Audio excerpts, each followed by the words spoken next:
एक मित्र ने प्रश्न पूछा है ऋषम सिंह दियोल ने स्वामी जी ने कि ओशो व उनके प्रेम से ध्यान व बुद्धत्व के जानने के बारे में इस यात्रा पर कुछ कहिए। तो सभी मित्रों से मेरा निवेदन है कि इस वीडियो को अंत तक जरूर सुनें, तभी बात पूरी तरह से समझ में आएगी और मेरे कहने का भी एक तरह से कुछ अर्थ होगा। प्रेम शब्द एक बहुत अद्भुत शब्द है और यह एक तरह से बहुअर्थी है। अलग अलग परिस्थितियों पर अलग अलग अवस्थाओं में ये प्रयोग किया जाता है। बहुत सी अवस्थाओं में प्रयोग किए जाने वाले शब्द का एक तरह से कॉमन वर्ड है प्रेम। बहु उपयोगी है और बहुआयामी है और एक तरह से बहुत ही विस्तार लिए हुआ है हमारे दैनिक जीवन में और हमारे मानसिक संसार में भी। हम कहीं पर भी शब्द का उपयोग करते रहते हैं और दूसरों व स्वयं को एक अस्पष्टता के बाहर आने ही नहीं देते। एक तरह से सब इस पर ही समाप्त कर देते हैं और इसी प्रेम शब्द पर ही बहुत जल्दी विश्वास कर लेते हैं। कभी नहीं ईमानदारी से यह देखते कि क्या यह सच भी है या नहीं जो हम कह रहे हैं। और एक सर्वेक्षण में पाया गया है कि आई लव यू दुनिया में बोला जाने वाला सर्वाधिक एक तरह से वाक्य है, सबसे ज़्यादा बोले जाने वाला। और ध्यान रखना, जो चीज़ हर जगह कहीं भी उपयोग में लाई जाती है, की जाती है, उसका अर्थ एक तरह से समाप्त प्राय ही हो जाता है। और ध्यानी का तो एक तरह से सबसे पहला गुण है, या कहो कि एक उसकी ये अनिवार्यता होनी चाहिए कि उसको तो प्रामाणिक होना चाहिए और हमेशा झूठ से बचना चाहिए।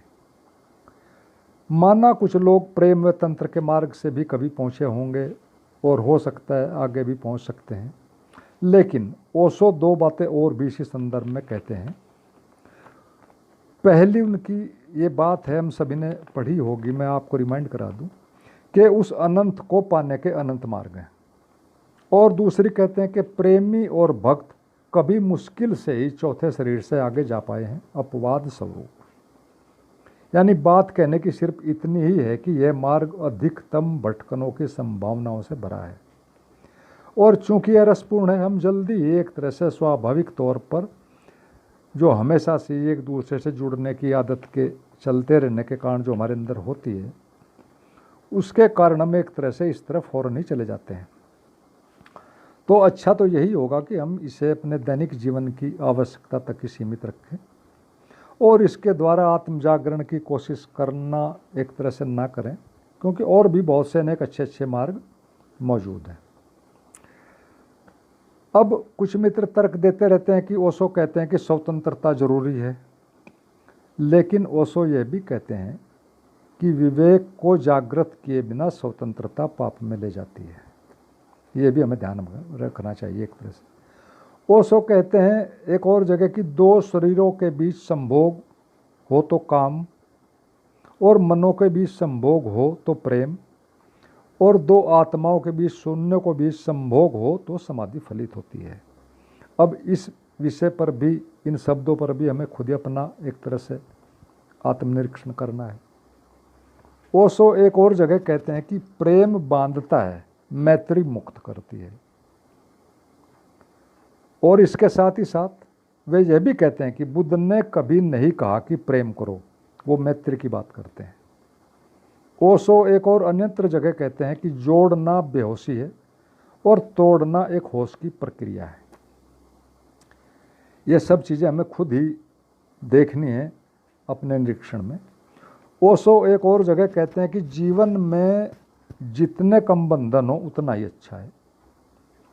ओशो कहते हैं कि संसार दूसरों के प्रेम में पड़ने की यात्रा है और अध्यात्म अपने ही प्रेम में पड़ने की यात्रा है। और एक जगह ओशो कहते हैं कि मित्रता शुद्धतम प्रेम है। तो ये भी हमें सोचना है। और ओशो एक और जगह कहते हैं कि एक दिन मेरे ध्यानी फिलॉसफी में उलझ जाएंगे और मेरे प्रेमी आलस्य में घुस जाएंगे। ओशो और एक अन्यत्र जगह कहते हैं कि प्रेम अस्थिर हो सकता है लेकिन सम्मान और मैत्री नहीं। और अंत में एक जगह और ओशो का मैं एक कोट आपको सुनाता हूँ। ओशो कहते हैं कि राह तो बड़ी सीधी है, मोड़ तो सारे मन के हैं। तो कितने ही मित्र इन ओशो के साहित्य में से कुछ चीज़ें लेकर जो उन्हें पसंद आई हैं वो एक तरह से सेक्स को ही परोस रहे हैं यूट्यूब पर के माध्यम से, और इससे ही समाधि पाना चाहते हैं और दूसरों को भी बता रहे हैं कि इससे समाधि पाई जाती है। उन्हें ओशो के इतने बड़े साहित्य में सिर्फ यही बात समझ में आई है। और इतनी चीज़ें हैं, इतना बड़ा साहित्य आप सभी जानते हैं, लेकिन वो इसी का गुणगान कर रहे हैं और नाम प्रेम का दे रहे हैं और खुला सेक्स परोस रहे हैं। और गुणगान प्रेम का है कि बता रहे हैं कि प्रेम ही सब कुछ है, लेकिन उनका यह प्रेम कभी बीमार बूढ़े व्यक्तियों या गरीबों के प्रति तो कहीं दिखाई नहीं देता आमतौर पर। तो यह सब एक तरह से जिस प्रेम की बात करें सारा इंद्रिय जनित, हार्मोन्स जनित है, और एक तरह से ये सारा समय के साथ साथ ही तिरोहित हो जाता है। इसमें कोई अपना कुछ अस्थायित्व नहीं होता। और एक जगह और भी ओशो कहते हैं कि मैं जिस प्रेम की बात कर रहा हूं वह कुछ और ही है। और फिर एक और जगह कहते हैं कि मैं प्रेम की आज़ादी की बात करता हूं और तुम सेक्स की आज़ादी समझ बैठे। और ओशो सन्यासियों का प्यार जो है वो आप देख सकते हैं। लोगों ने बाहर ओशो के नाम के बोर्ड लगा रखे हैं, मैं खूब बहुत जगह घूमा हूँ, देखे हैं, और अंदर उनके अपने लाभ की दुकानदारी के कार्य एक तरह से कर रहे हैं, चल रहे हैं। और कुछ संचालकों के बारे में तो इंटरनेट पर अभी देखा था मैंने पिछले 1 साल पहले ही, कि वो किसी सन्यासी के पास जाकर कहते हैं कि इसी शहर में शिविर कराना एकदम ज़रूरी है और ओशो ने मुझसे ऐसा कहा है। यानी जैसे वो ओशो से कहीं फ़ोन पर बात कर रहे हों। तो मैं ये नहीं कह रहा हूँ कि आप प्रेम में न जाएं, भावुकता में न जाएं, पक्का जाएं। यह तो टूल्स हैं, साधन हैं हमारे जागरण के, जीवन के अनिवार्य अंग हैं। बस अति में न जाएं और संतुलन में ही सभी चीज़ों का प्रयोग करें। ध्यान रखें, balance in everything is balance is everything. यानी सभी चीज़ों में अगर संतुलन होगा तो फिर वही जीवन की सबसे कीमती बात है। बैलेंस इज एवरीथिंग, यानी बैलेंस ही सब कुछ है। और अति पर जाना मनुष्य की एक तरह से सबसे बड़ी कमजोरी होती है, उसके मन की, या कहो सबसे बड़ी मनुष्य मन की एक चाल होती है। असल में यह सब होता क्यों है? ये सब अचेतन रूप से इसलिए घटता रहता है कि हमारे अंदर एक भविष्य का एक तरह से अदृश्य, एक तरह से भय, असुरक्षा जैसी मन की गहराइयों में एक चिंता रहती है, और उसी की परिपूर्ति के लिए हम एक तरह से धन, पद या सांसारिक प्रेम या संबंधों को एक तरह से दूसरों को अपने से जोड़ते रहते हैं और एक झूठा भरोसा अपने अंदर मन में ही पैदा करते रहते हैं। और लोग तो आजकल तो सोशल मीडिया पर भी ज़्यादा से ज़्यादा फ्रेंड्स को एक तरह से अपना सुरक्षा समझते हैं, उस पर ही बहुत समय लगाते रहते हैं, बहुत कोशिश करते रहते हैं। लेकिन सद्गुरु ओशो का एक उद्धरण है, वो हमें हमेशा ध्यान रखना चाहिए कि यहाँ कोई भी अपना नहीं है, और यह इतना बड़ा सत्य है कि कभी इससे लड़ना मत, इसे स्वीकार ही कर लेना। ओशो, ये ओशो का कथन है। आपने और भी पढ़ा होगा, याज्ञवल्क्य के बारे में पढ़ा होगा, जो अपने समय के एक सर्वाधिक बुद्धिमान पंडित थे, बहुत बड़े एक तरह से शास्त्रार्थ को जीतने वाले पंडित थे, और जीवन में बड़ी संपदा उन्होंने इकट्ठी की, कई प्रतियोगिताओं में एक तरह से जीता, कमाई की। लेकिन अंत में जब सब छोड़कर जंगल जाना पड़ा असली ज्ञान की तलाश में, तो वह अपनी 2 में से एक पत्नी को, जो ज्ञानवान थी और उनकी बड़ी प्रिय थी, उसको उपदेश देते हुए कहते हैं कि पति पत्नी को इसलिए प्यार नहीं करता कि वह प्रेम करता है, बल्कि इसलिए कि उसे घर को चलाने वाली स्त्री चाहिए, उसे एक स्त्री चाहिए जो उसको सुख दे सके, आनंद दे सके, उसको एक ऐसी पत्नी चाहिए जो उसके लिए, उसके परिवार को चलाने के, वंश परंपरा को चलाने के लिए बच्चे पैदा कर सके। और इसी तरह की और कई बातें कहते हैं। और फिर दूसरी बात भी कहते हैं कि पत्नी पति को इसलिए नहीं प्यार करती कि वो प्यार ही करती है, बल्कि उसे भी एक सुरक्षा करने वाला चाहिए होता है, एक ऐसा व्यक्ति चाहिए होता है जो उसे संतुष्ट भी कर सके, मातृत्व का सुख भी दे सके, उसके लिए कपड़े गहनों का भी इंतजाम कर सके। इस तरह की और कई बातें उन्होंने बताई हैं। और आगे बताया कि बाप भी बेटे को इसलिए नहीं प्यार करता है कि वो सच में प्यार ही करता है, उसे भी एक बूढ़े का सहारा चाहिए होता है, बुढ़ापे का, और वो ये भी चाहता है कि कोई उसके वंश को चलाए, उसका नाम रोशन करे, उसकी प्रॉपर्टी को संभाले। और इसी तरह बेटा भी बाप को प्यार नहीं करता, उसे भी सारी चीज़ें फ्री में चाहिए होती हैं तभी सम्मान करता है, सब बना बनाया मिल जाता है और सब उसी तरह से चीज़ें मिलती हैं।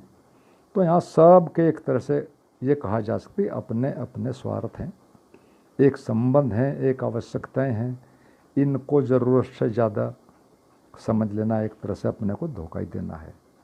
और ये सभी एक तरह से जो भी याज्ञवल्क्य जी ने कहा ये एक तरह से एक शुद्धतम सत्य है। और एक बात और ज़रूर ध्यान रखना, मैं शायरी सुनाता हूँ, मैं कवि को शौकीन तो होने, लेकिन मुझे बड़ी अच्छी लगी यहाँ इस पर ये कहने के लिए इस वक्त। और वो शायरी है कि मोहब्बत की तलाश में क्यों निकले हो जनाब, मोहब्बत खुद तलाश लेती है जिसे बर्बाद करना हो। तो मैं इसमें तो ज़्यादा कुछ नहीं कहता, बस आप इतना ही समझ लेना कि मैं क्या कहना चाह रहा हूँ। और अब हम थोड़ा आगे आते हैं इसी टॉपिक पर, क्योंकि ध्यान का प्रेम से संबंध हम समझ रहे हैं। तो ध्यान का अर्थ सीधा सा है प्रकृति यानी शरीर व मन का अतिक्रमण। और प्रकृति का यदि कोई सबसे ज़बरदस्त सम्मोहन का या आकर्षण का या एक जगह बांध कर रखने का कोई कार्य है या कोई उसके पास कोई इस तरह का तरीका है तो वह है सेक्स, जिसे हम आम तौर पर सीधे सेक्स न कहकर प्रेम के शब्दों में के द्वारा ज़्यादातर उसमें हम उसको प्रकट करते रहते हैं, और जो हमें एक तरह से अनेक अनेक रूपों में प्रकृति से बाहर जाने ही नहीं देता है।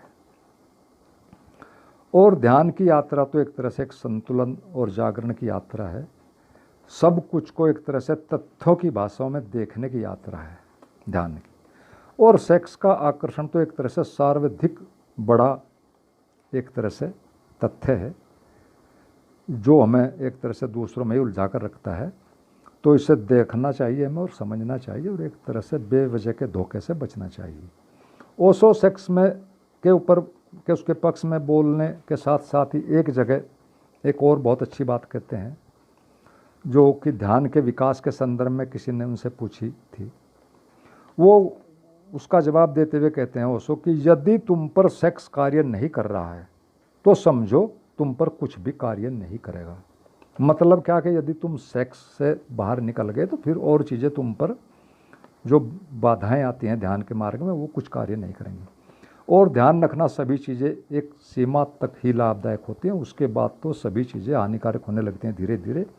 सिर्फ एक चीज़ को इसका अपवाद कहा जा सकता है जिस पर के नियम लागू नहीं होता, और उसका नाम है जागरण या होश, अवेयरनेस।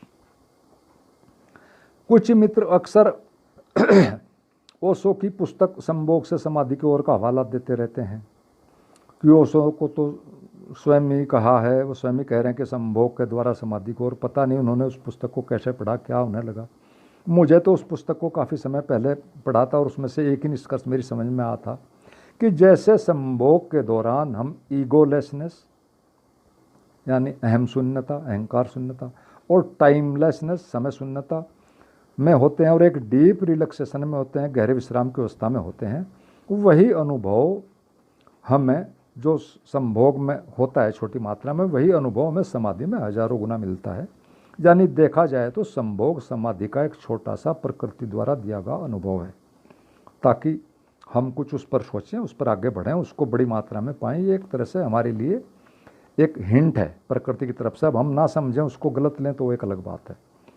तो हम चाहें तो उसको फिर विराट बना सकते हैं या फिर इसी से संतुष्ट होकर सेक्स से इसी में ही संतुष्टि पाल सकते हैं और इसमें घूमते रह सकते हैं, वो हमारी अपनी मर्जी है। और मनुष्य का मन तो अद्भुत है, आप सभी जानते हैं। वह तो अति बुद्धिमान है, वह तो हमें अपनी पकड़ से बाहर एक तरह से जानने ही नहीं देता, चाहे उसे कुछ भी करना है। अब कुछ मित्र सोच रहे होंगे कि हमें तो प्रेम में बहुत शांति मिलती है, आनंद मिलता है, वह ध्यान घट रहा है। तो वे ठीक ही कह रहे हैं, मैं जानता हूँ, क्योंकि वे सभी चीज़ें तभी घटती हैं जब मन कहीं पर 90% या उससे अधिक उस क्रिया में संलग्न हो जाता है, तो आनंद आता है हर क्रिया में। और सेक्स या विपरीत लिंग के आकर्षण में ये हो जाना एक प्राकृतिक और स्वाभाविक घटना है, इसमें कोई बात ही नहीं, इसमें तो होगा ही। तो इस तरह भी प्रेम में ध्यान, शांति व विश्राम की स्थिति घटती है, बहुत अच्छी बात है ये। लेकिन यह एक तो एक सीमा से आगे नहीं जा सकती, पहली बात,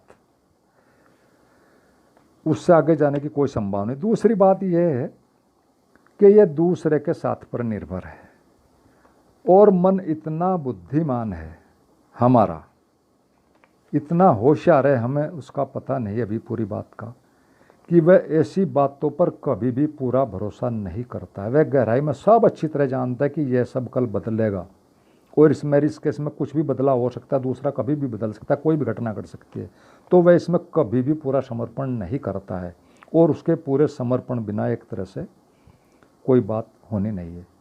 वह भविष्य की किसी भी एक तरह से असुरक्षा को इसके अंदर पूरी तरह गहराई में जानता है, और कभी भी वहाँ तक नहीं जाता, और कभी पूरा समर्पण नहीं करता।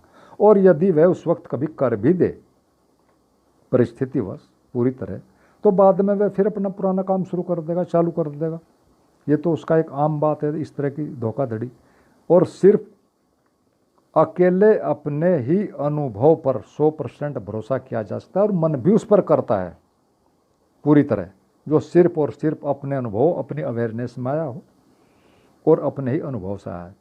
और कभी कभी तो मन अपने बिल्कुल सही अनुभव पर भी कई बार शंकाएं पैदा कर देता है, प्रश्न खड़े कर देता है, जब तक कि एक तरह से उसका मन का पूरी तरह से अतिक्रमण न हो जाए, साधक पूरी तरह से एक तरह से जाग ही न जाए।